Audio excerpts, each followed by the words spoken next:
Hello students, कैसे हैं आप लोग। आई होप आप लोगों की पढ़ाई बहुत अच्छी चल रही होगी। देखिए, आज का जो हमारा टॉपिक है वो है आंग्ल सिख संबंध। कल हम लोगों ने आंग्ल मराठा पढ़ा था, आज हम लोग पढ़ेंगे आंग्ल सिख। ठीक है, तो सबसे पहले देखिए यहाँ पर बेसिकली क्या होता है कि कहानी जो होती है वो यहाँ से शुरू होती है कि जो रणजीत सिंह थे वह बेसिकली एक सिख शासक थे और एक महान और मजबूत सिख शासक थे।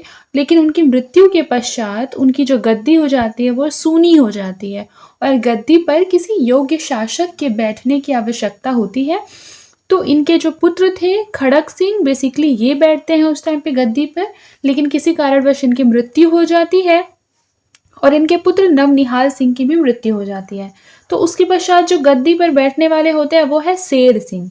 ठीक है, शेर सिंह की भी हत्या करवा दी जाती है और शेर सिंह के बाद फिर कौन बनेगा, ये दलीप सिंह जो है, दलीप सिंह भी रणजीत सिंह का ही पुत्र रहता है, लेकिन ये अल्पवयस्क रहता है, यानी सबसे छोटा रहता है। फिर भी इसे क्या कर दी जाती है, इसके दोनों भाइयों जैसे कि खड़क सिंह हो गए और शेर सिंह, दोनों की मृत्यु के पश्चात दलीप सिंह को क्या बनाया जाता है, शासक बना दिया जाता है।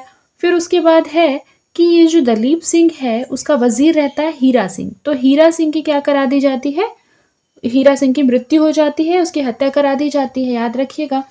तो इसके बाद वजीर भी किसी और को बनाया जाता है। और एक बार और याद रखिएगा कि दलीप सिंह की बेसिकली एक माँ रहती है, जिसे कि आप बोल सकते हैं रानी रहती है, उसका नाम होता है रानी जिंद। रानी जिंद बेसिकली क्या रहती है, व्यवस्थापक रहती है दलीप सिंह की। ठीक है, अब यहाँ से दलीप सिंह शासन करते हैं और दलीप सिंह के आगे हम लोग आगे पढ़ेंगे। जैसे देखिए, दलीप सिंह जो है मैंने बताया कि वो अल्पवयस्क शासक रहता है। तो जब अल्पवयस्क शासक है तो कहीं ना कहीं जो है वो अंग्रेजों का ध्यान अपनी ओर ये आकृष्ट करते हैं कि जब ये अल्पवयस्क हैं और उतनी सुदृढ़ इनकी स्थिति जो है वो अपने साम्राज्य को बनाने में नहीं है, तो सिंध विजय के पश्चात अंग्रेजों का जो ध्यान है अब वो पंजाब विजय की ओर बढ़ने लगा। और पंजाब में किसका शासन था अभी, दलीप सिंह का, जो कि क्या थे, अल्पवयस्क थे। तो अंग्रेज क्या करते थे, सबसे पहले किसी भी राज्य के, किसी भी साम्राज्य की कमजोरियों पर ध्यान आकृष्ट करते थे कि उनकी क्या क्या कमजोरी है, और कमजोरियों को देखते हुए फिर वह अपना आक्रमण कर देते थे। तो अब उन लोगों ने क्या किया, अंग्रेजों ने पंजाब जीतने के उद्देश्य से पंजाब पर आक्रमण कर दिया। तभी क्या हुआ, फर्स्ट आंग्ल सिख युद्ध हुआ। ठीक है, फर्स्ट वाला, ये दो युद्ध हुए थे, फर्स्ट और सेकेंड। फर्स्ट वाले का डेट यहाँ ज्यादा हौच पौच हो गया, इरेज कर देते हैं इसको। देखिए, यहां से समझते हैं, जो फर्स्ट वाला आंग्ल सिख वॉर हुआ था वो हुआ था 1845 से 46 में। ठीक, फिर सेकेंड वाला जो हुआ था आंग्ल सिख वॉर, ये हुआ था 1848 से 49 में। अब देखिए आइए इसकी पृष्ठभूमि पर थोड़ा ध्यान देते हैं। ठीक है, और एकदम ध्यान से आप लोगों को पढ़ना है। सबसे पहले एक चीज नोटिस कीजिए कि जब फर्स्ट एंग्लो सिख युद्ध हुआ था तब कौन थे शासक, एक तरफ दलीप सिंह और एक तरफ अंग्रेज। कौन थे, अंग्रेज। देखिए, जब इन दोनों में बेसिकली युद्ध हुआ, किसके लिए, पंजाब को जीतने के लिए। तो जो पंजाब को जीतने के लिए इनके बीच युद्ध हो रहा था, तो कहीं ना कहीं जो अंग्रेज हैं वो ज्यादा प्रभावी हो गए थे। मतलब कि अंग्रेजों ने दलीप सिंह के सैनिकों को क्या कर दिया था, नष्ट कर दिया था। और अगर बोला जाए कि सिखों को बहुत ज्यादा यहाँ पर जान माल की हानि हुई, बहुत ज्यादा जान माल की हानि। फिर आगे देखिए यहाँ पर क्या लिखा हुआ है। देखिए, सबसे पहले ये देखिए कि फर्स्ट वाला जो एंग्लो सिख वॉर हुआ था, तो इसकी जब समाप्ति होती है तो जो फर्स्ट वाला जो संधि होता है वह लाहौर की संधि पर खत्म होती है। मान लीजिए आप में क्वेश्चन आता है कि फर्स्ट एंग्लो सिख युद्ध जो हुआ था उसमें उसकी जो समाप्ति है वह किस संधि से होती है, तो याद रखिएगा लाहौर की संधि से, जो कि किस में होती है, 1846 में होती है। देखिए, लाहौर की जो संधि थी उसमें बेसिकली क्या होता है ना कि राजा दलीप सिंह ने क्या कर दिया, जो भी सतलज नदी था उसका दक्षिण वाला सारा जो प्रदेश है एवं गंगा और सतलज और व्यास नदियों का जो दोआब था उसको क्या कर दिया, अंग्रेजों को प्रदान कर दिए। और इसमें बेसिकली लिखा था कि सिखों की जो सेना है अब वो 9 के बराबर कर दी गई या फिर बहुत ही कम कर दी गई, याद रखिएगा। और अंग्रेजी सेना को अब पंजाब में निर्बाध रूप से आने जाने का अधिकार भी प्राप्त हो गया। और इसमें बोला गया कि जो पंजाब है वहां पर अंग्रेजों के अतिरिक्त किसी अन्य विदेशी, मान लीजिए यूरोपीय हो गए, फ्रांसीसी हो गए, इनको बेसिकली नौकरी नहीं दी जाएगी, ऐसा बोलना पड़ा। और ये सारी चीज़ें जो है वो दलीप सिंह ने स्वीकार किया, और दलीप सिंह को पंजाब का महाराजा भी स्वीकार किया गया, लेकिन उसे कोई बहुत ही विशेषाधिकार जो है वो प्रदान नहीं किए गए। तो इन सब से क्या हो गए, सिख लोग रुष्ट हो गए, या बोल सकते हैं कि दुखी हो गए, या फिर बहुत खिन्न हो गए, गुस्से में आ गए। और गुस्से में आने के पश्चात वो लोगों ने क्या किया कि लाहौर की संधि को मानने से मना कर दिया और उसके खिलाफ विद्रोह कर दिया। जब विद्रोह किया तो दिसंबर में क्या हुआ, 1846 में एक और संधि हुई जिसे हम बोलते हैं भैरोवॉल की संधि। क्या बोलते हैं, भैरोवॉल की संधि। याद रखिएगा, भैरोवॉल की संधि में भी बेसिकली यही हुआ कि इसमें बोला गया कि जो रानी जिंद थी उसको प्रतिशासन व्यवस्थापिका का जो पद मिला था उससे उसे हटा दिया गया था। याद रखिएगा इस चीज को।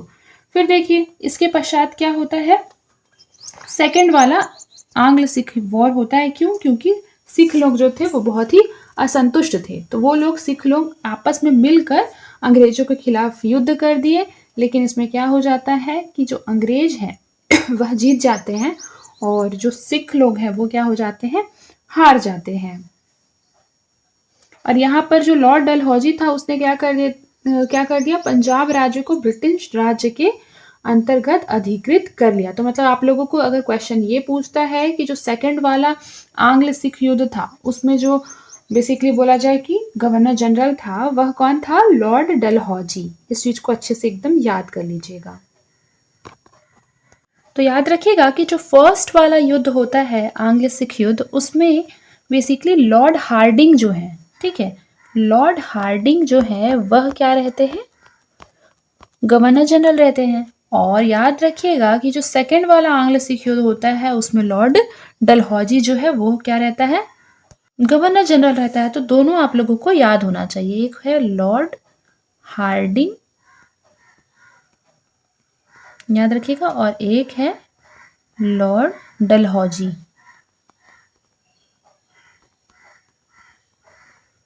ठीक है, एकदम याद रखिएगा इन दोनों को, ठीक है। अब देखिए इसकी पृष्ठभूमि देख लेते हैं कि गुरु गोविंद सिंह की बेसिकली हत्या हो जाती है, और हत्या के पश्चात की कहानी अब शुरू होगी। और याद रखिएगा कि गुरु गोविंद सिंह ने खालसा प्रणाली की जो है वो स्थापना की थी 1699 में, और इनकी जो हत्या होती है वह करवा दी जाती है लगभग ही 1708 में, याद रखिएगा। और खालसा प्रणाली की जो स्थापना हुई है वो हुई है 1699 में। देखिए जो मेन चीज़ें थी वो हमने पढ़ ली है। आज क्लास लेने में बहुत ज़्यादा डिस्टर्बेंस हो रहा है क्योंकि ये जो सेटअप है बहुत ज़्यादा हैंग कर रहा है, लेकिन फिर भी मैं कोशिश कर रही हूँ। देखिए लिखा है पंजाब, तो पंजाब के सिख राज्य का उदय और औरंगजेब की मृत्यु मुगल दरबार की उठापटक अहमद शाह अब्दाली के आक्रमण से संबंधित थे। सिख छोटे छोटे दलों में बढ़ गए थे, जिसे कि मिसल या क्या कहते थे, मिसल कहते थे, मिसल या फिर मिसल कहते थे, जिसका कोई जो प्रधान है या फिर बोल सकते हैं कि इसका जो सबसे महान या फिर जो बोलते हैं कि इसका जो गठन है वह किसने किया था, रणजीत सिंह ने किया था। ठीक है, उनमें से याद रखिए एक मिसल सुकल चकिया इसको बोल सकते हैं, या कहीं कहीं सुकर चकिया भी मिलता है। याद रखिए सुकल चकिया या फिर सुकर चकिया। ठीक है, तो सुकल चकिया या सुकर चकिया से रणजीत सिंह संबंधित थे, ये बेसिकली इसके गठन करता थे। फिर उसके बाद देखिए उन्होंने अफगानिस्तान के शासक अफगान शाह को पंजाब के आक्रमण के समय सहायता देकर क्या किया कि लाहौर की गवर्नरी और राजा की उपाधि दोनों प्राप्त कर ली। देखिए पहले के टाइम पे तो यही होता था कि राजा दूसरे राजा का हेल्प करता था तो उसके बदले उसे कुछ प्राप्त होता था। तो यहाँ पर अफगान शाह को क्या हुआ, हेल्प करने के बदले में लाहौर की गवर्नरी भी मिल गई और राजा की उपाधि भी मिल गई। फिर बाद में क्या होता है कि बाद में उन्होंने अमृतसर को जीतकर अपने प्रभावों का विस्तार किया। जब भी आप लोगों ने देखा होगा किसी बड़े इंसान को कुछ मिल जाता है तो वह उतना में कहाँ संतुष्ट होता है, फिर वह अपना साम्राज्य बढ़ाने का प्रयास करता है, साम्राज्य का प्रसार करने का प्रयास करता है। तो यहाँ पर अफगान शाह ने भी वही चीज किया। देखिए एक चीज उस टाइम पे याद रखिएगा कि उस टाइम पे क्या था कि रणजीत सिंह के समय में 12 सिख मिसलें थी। कितनी, 12। मान लीजिए कि एमसीक्यूज में क्वेश्चन पूछ दिया जाता है, ठीक है, पीसीएस लेवल पे या फिर कैसे भी वनडे एग्जाम में, तो याद होना चाहिए कि उस टाइम पे 12 सिख मिसलें थी, जिनमें कि पहली थी आहलूवालिया, सेकंड भांगी, फिर डलवालिया, फिर करोड़ा, कन्हैया, फैजुपुरिया, फिर है नकाई, फिर निहांग, निशानवाला, रामगढ़िया, फुल्किया और सुकर चकिया, जिसमें कि रणजीत सिंह कौन थे? सुकर चकिया मिस्ल के थे, याद रखिएगा। अब आगे देखिए, आगे है कि 1809 में अंग्रेज कमांडर डेविड ऑक्टन लोनी से पराजित होकर अमृतसर की संधि से उन्होंने सतलज पार के प्रदेशों पर क्या कर दिया? अंग्रेजों का अधिकार मान लिया। 1808 में क्या होता है कि उन्होंने मुल्तान, 1809 में कश्मीर, 1834 में पेशावर को भी जीत लिया। उन्होंने अफगान के शासक शाह सूजा को संरक्षण भी प्रदान किया। शाह सूजा ने उनको कोहिनूर हीरा एवं सोमनाथ के मंदिर भेंट कर दिए। अब देखिए लिखा है, रणजीत सिंह एक बेहतर शासन प्रबंधित करने वाले में से थे, जिसमें प्रारंभ में उन्होंने मुगल राजस्व की पद्धति जो है अपनाई थी और बाद में कनकूट नामक प्रणाली अपनाकर 40% भू राजस्व को वसूल कर दिया। रणजीत सिंह ने मुगल पद्धति को आधार बनाते हुए लाहौर में अपना सबसे बड़ा न्यायालय अदालत ए आला स्थापित किया। याद रखिएगा, अदालत ए आला की स्थापना किसने की थी? रणजीत सिंह ने। ये क्वेश्चन भी एमसीक्यूज में पूछा जा सकता है। फिर उसके बाद देखिए लिखा है कि उन्होंने दीवान दीनानाथ और फकीर अजीजुद्दीन की सहायता से राज्य की आर्थिक नीतियां भी संचालित की। सेना को आधुनिक बनाने के लिए भी उन्होंने अपना योगदान दिया और उसके लिए जनरल अलार्ड और जनरल वंतूरा की सहायता ली। उसके बाद देखिए रणजीत सिंह के विषय में के.एन. सिन्हा का कहना है कि अपने अंतिम समय में रणजीत सिंह एक निःशक्त, जड़ एवं जर्जर व्यक्ति नजर आता है, जिसकी नीति थी झुको झुको और झुको। रणजीत सिंह की मृत्यु के उपरांत उनका पुत्र खड़क सिंह गद्दी पर बैठा था, जो दरबार उस टाइम पे दो गुटों में बंट गया था। एक था संघावालिया सरदार और दूसरा है डोगरा बंधु का सरदार। संघावालिया सरदार में चेत सिंह, अतर सिंह, लहना सिंह और डोगरा में ध्यान सिंह, गुलाब सिंह, सुचेत सिंह और एक और था हीरा सिंह, जो मैंने पढ़ाया था वह भी यही था, डोगरा में।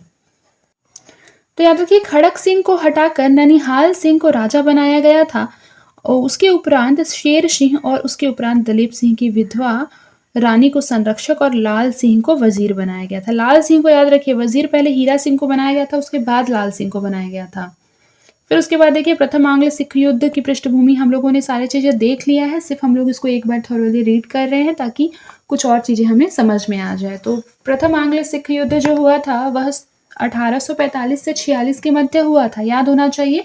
और इस टाइम पे जो गवर्नर जनरल थे वो लॉर्ड हार्डिंग था, याद रखिएगा इस चीज को। फिर देखिए लिखा है, अंग्रेजों की साम्राज्यवादी नीति, रूस का साम्राज्य का उस टाइम पे विस्तार हुआ था। लाल सिंह तेज सिंह का विश्वघात हुआ था प्रथम आंग्ल सिख युद्ध में। फिर छोटी छोटी लड़ाइयों में मुदकी फिरोज शाह, बद्दोवाला, आलीवाला और निर्णायक रही थी। फिर है देखिए, सबराहों के युद्ध में सिख पूर्णतया पराजित हो गए थे। फिर 1846 में लाहौर की संधि में हर्जाने के रूप में 150 करोड़ रुपए सिख प्रदेश सीमित सेना दलीप सिंह महाराजा जिंदा संरक्षक वजीर लाल सिंह के साथ मामला तय हुआ था। मैंने इस जो संधि की जो शर्तें हैं वो आप लोगों को ज़्यादा अच्छे तरीके से बताई है, ठीक है। तो आप लोग उसी को याद रखिएगा कि जो बेसिकली सतलज और व्यास नदियों का दोआब वाला क्षेत्र है वह क्या हुआ, हर्जाने के फलस्वरूप अंग्रेजों को प्रदान करना पड़ गया था सिख लोगों को। ये चीज़ मैंने आप लोगों को बताया है और यही ज़्यादा इंपॉर्टेंट है। फिर उसके बाद देखिए, द्वितीय आंग्ल सिख युद्ध, ये मैंने आप लोगों को बताया कि 1848 से 1849 के मध्य ये हुआ था। इस युद्ध की पृष्ठभूमि कश्मीर गुलाब सिंह को दिए जाने, रानी जिंदा की पेंशन घटाए जाने और लाल सिंह को निर्वासित किए जाने से निर्मित हुई थी। देखिए, जब भी कोई युद्ध होता है तो उसके पीछे जो होती है ना काफ़ी स्टोरी होती है, मतलब कि कुछ भी ऐसे अचानक से नहीं होता है, बहुत सी पृष्ठभूमि तैयार होती है, तब जाके कहीं बोलते ना कि बारूद की एक एक कड़ इकट्ठा होती है, तब जाकर कहीं बम बनता है। बिल्कुल उसी तरीके से यहाँ पर आप इस बात को समझ सकते हैं। आगे देखिए लिखा है, मुल्तान के गवर्नर मुलराज के विद्रोह ने अंग्रेजों को पंजाब पर अधिकार करने का मौका दे दिया। मुलराज को दबाने के लिए भेजी गई सेना भी उससे मिल गई। चार्ल्स नेपियर ने गुजरात नामक स्थान पर सिखों को पूरी तरह से पराजित किया। अब पूरा पंजाब अंग्रेजों के चरणों में लौट रहा था। दलीप सिंह के नेतृत्व में पंजाब का शासन संभव नहीं था, इसलिए उसे 50,000 रुपये वार्षिक पेंशन देकर इंग्लैंड भेजा गया। पंजाब शासन का जो भार है वो कमिश्नरों के एक समूह को सौंपा गया, जिसमें कि जॉन लॉरेंस, हेनरी लॉरेंस और चार्ल्स मेसोन थे। ये नाम जो है वो नोट कर लीजिएगा।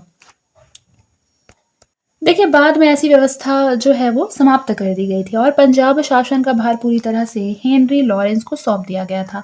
दलीप सिंह ने ईसाई धर्म स्वीकार कर लिया। बाद में उनकी आर्थिक स्थिति क्या हो गई, बहुत ही संकटपूर्ण हो गई। उन्होंने पुनः सिख धर्म स्वीकार कर लिया था। इधर पंजाब शासन का जो भार है 1853 में चीफ कमिश्नर के हवाले कर दिया गया और जॉन लॉरेंस को पहला चीफ कमिश्नर बनाया गया। अब हम लोग पढ़ेंगे अवध के बारे में।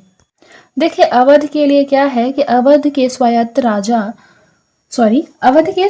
राज्य का जो सपना था वह सबसे पहले जुल्फिकार खान ने देखा था। याद रखिएगा, ये क्वेश्चन भी मान लीजिए एमसीक्यूज में पूछा जा सकता है कि अवध के स्वायत्त राज्य की स्थापना का जो सपना है वह सबसे प्रथम बार किसने देखा था, तो जुल्फिकार खान ने देखा था।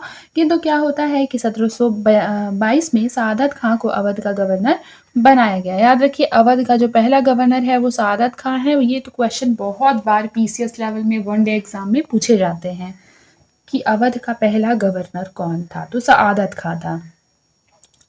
फिर 1723 में क्या होता है कि उसने एक नया राजस्व का बंदोबस्त किया और उसने किसानों की रक्षा के लिए जमींदारों का भी दमन किया। इसके शासनकाल में सहिष्णुता की नीति अपनाई गई। इस समय तक अवध का जो क्षेत्र है वह बनारस, गाजीपुर और चुनार के क्षेत्र तक फैला हुआ था। फिर है नादिर शाह वाले प्रकरण पर सादत खान ने हीरा चाट कर क्या कर ली, आत्महत्या कर ली। आक्रमण नहीं, आत्महत्या कर ली।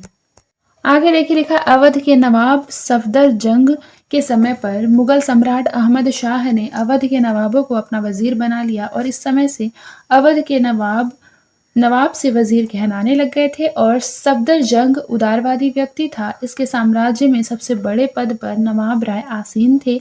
फिर देखिए लिखा है कि 1754 से लेकर 1775 तक सुजाउदौला अवध का नवाब रहा। बक्सर के युद्ध में यही पराजित हो गया। फिर लिखा है एक ब्रिटिश रेजिडेंट रखने के लिए वह तैयार भी हो गया। इसने अंग्रेजों के साथ मिलकर रुहेलखंड को भी जीत लिया। रुहेला शासक हाफिज अहमद खान वर्ष 1774 में क्या कर देता है, पराजित हो जाता है। और याद रखिएगा कि जो इसका बेटा है आसफुद्दौला वह अवध का नया नवाब बनता है। इसने राजधानी जो है वो फैजाबाद से लखनऊ स्थानांतरित कर दी। यह क्वेश्चन पूछा जाता है कि जो राजधानी है अवध की, तो अवध की राजधानी को फैजाबाद से लखनऊ किसने स्थानांतरित किया, तो आशफुद्दौला। याद रखिएगा। और अंग्रेजों को साथ रखने के लिए फैजाबाद की एक संधि की जिसमें कि क्या हुआ, 74 लाख रुपए वार्षिक के बदले कंपनी अपनी 2 रेजिमेंट जो है वो अवध की सुरक्षा के लिए तैनात करेगी, ऐसा इस संधि में कहा गया था। क्या कहा गया था कि 74 लाख रुपए हम आपको देते हैं और आप कीजिए कि 2 जो रेजिमेंट है मतलब अंग्रेज रेजिमेंट उनको क्या करिए, अवध की सुरक्षा के लिए निहाल कर दीजिए। जैसे आप लोगों ने देखा होगा आजकल किसी को भी सुरक्षा की जो है वो चिंता होती है तो वो 2 कांस्टेबल अपने आसपास लगवा लेते हैं। अब आगे देखिए आगे क्या लिखा हुआ है। बेसिकली इस टाइम पे क्या था कि आशफुद्दौला के समय पर लखनऊ में इनाम बाड़े का निर्माण करवाया गया अकाल के अवसर पर। ठीक है, 1797 में इसका पुत्र वजीर अली नवाब बना, किंतु इसके चाचा सादत अली खान ने अंग्रेजों से मिलकर सत्ता को वापस से हथिया लिया। 1801 में क्या होता है कि अंग्रेजों से संशोधित सहायक संधि की और रुहेलखंड का जो हिस्सा है वो अंग्रेजों को दे दिया। इसके उपरांत गाजीउद्दीन हैदर नवाब बना। लॉर्ड हेस्टिंग्स ने इसे बादशाह की उपाधि दी। इसके मंत्री राजा रतन सिंह ने 1821 में अवध में एक प्रिंटिंग प्रेस लगाई और एक डिक्शनरी होफ्त कुलजुम छापी। उसके बाद देखिए अवध के अंतिम नवाब वाजिद अली खान थे। अवध के अंतिम नवाब कौन थे, वाजिद अली खान। एमसीक्यूज में पूछा जा सकता है इसलिए इसको नोट डाउन कर लेंगे।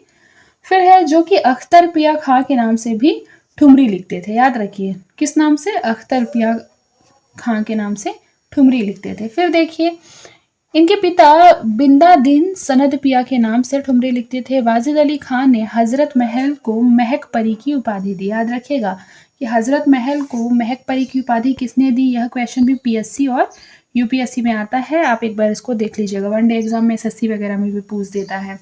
वाजिद अली खान ने हजरत महल को महक परी की उपाधि प्रदान की थी। बाद में 12 लाख रुपए वार्षिक पेंशन देकर कलकत्ता के माटिया बुर्ज में इसे स्थानांतरित कर दिया गया था। फिर देखिए उसके बाद देखिए लिखा है कि प्रसिद्ध ठुमरी बाबुल मोरा नैहर छूटो जाए वाजिद अली की लिखी हुई है। याद रखिएगा, दरो दीवार पर हसरत भरी नजर, यह भी किसके द्वारा लिखी गई है? वाजिद अली की लिखी गई है। अब जाट राज उतना इम्पोर्टेंट नहीं है, लेकिन फिर भी हम जाट राज्य के बारे में थोड़ा बहुत पढ़ लेते हैं। देखिए लिखा है कि जाटों की स्वायत्त राज्य की जो स्थापना है उसका प्रयास सबसे पहले औरंगजेब के समय पर गोकुल नामक एक व्यक्ति ने किया था। बाद में राजा राम के अधीन जाटों ने पुनः विद्रोह किया, किंतु ये विद्रोह दबा दिया गया। इसके उपरांत चूड़ामल के विद्रोह को संभाला और अपने भतीजे बदन सिंह के साथ मिलकर उसने भरतपुर राज्य की स्थापना की। मुगल सम्राट फर्रुखसियर के समय पर जयसिंह ने चूड़ामल को मुगल अधीनता स्वीकार करने के लिए बाध्य कर दिया। देखिए यहाँ पर लिखा है कि 1718 में चूड़ामल दिल्ली दरबार में क्या हो गए? उपस्थित हो गए। बाद में इन्होंने आत्महत्या भी कर ली और इनके भतीजे बदन सिंह ने भरतपुर को क्या कर दिया? भरतपुर, डिंग, कुबेद और थीन ने 4 किलों को निर्माण करवाया और उसकी नए राज्य की स्थापना की, जिसका नाम था जाट राज्य। फिर देखिए मुगल सम्राट अहमद शाह ने इसे मान्यता भी प्रदान कर दी। बाद में क्या होता है कि जो अहमद शाह अब्दाली है वह इसे महेंद्र की उपाधि प्रदान करता है। किसका उपाधि प्रदान करता है? महेंद्र का। फिर 1756 से 63 तक के बीच में मदन सिंह का दत्तक पुत्र सूरजमल शासन रहा था। इसे बुद्धिमानी और चतुराई के कारण जाटों का प्लूटो कहा जाता है। यानी कि बदन सिंह का जो पुत्र है, दत्तक पुत्र यानी गोद लिया हुआ पुत्र, उसका नाम होता है सूरजमल। और सूरजमल बहुत ज्यादा बुद्धिमान और चतुर रहता है, जिसके कारण इसे क्या कहा जाता है? जाटों का प्लूटो कहा जाता है। मान लीजिए एमसीक्यू में ये क्वेश्चन पूछा जा सकता है, तो आप लोगों को पता होना चाहिए।